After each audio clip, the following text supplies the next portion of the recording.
हाजीपुर वैशाली।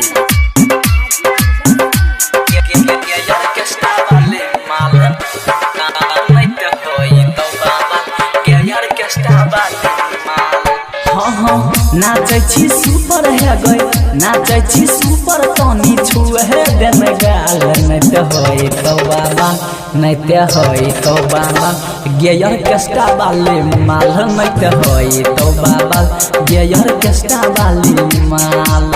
नाचे छी सुपर है गई नाचे छी सुपर तनी छुए देन गाल नहीं तो होई तो बाबा नहीं तो होई तो बाबा गेयर केस्टा वाले माल नहीं तो होई तो बाबा गेयर केस्टा वाली माल गेयर केस्टा वाले माल नहीं तो होई तो बाबा gear DJ Kanchan Raj recording studio मोहरा घाट खगड़िया हाजीपुर वैशाली।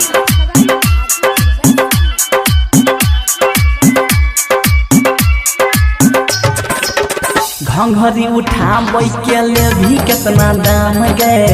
पूरे बिहार में हो जैतो नाम गे हे गोई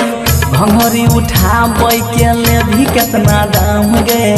पूरे बिहार में हो जैतो नाम गे पूरे बिहार में हो जैतो नाम गे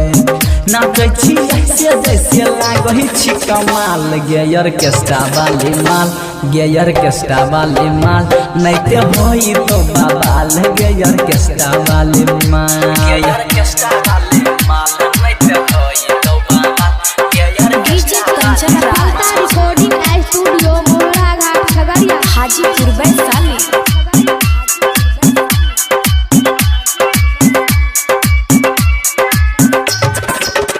देख में लागो छी तू मखान गए होठ तोहर लागो बनारस के पान गे गई देख में लागो छी तू मखान गए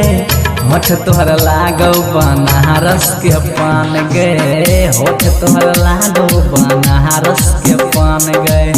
प्रमोद प्रेमचंद कहो सुपर छी माल गेयर केस्टा वाली माल गेयर केस्टा वाली माल नहीं तो होई तो बवाल गेयर केस्टा वाली माल बवाल करके छोड़बो ठीक ने रिकॉर्डिंग बाय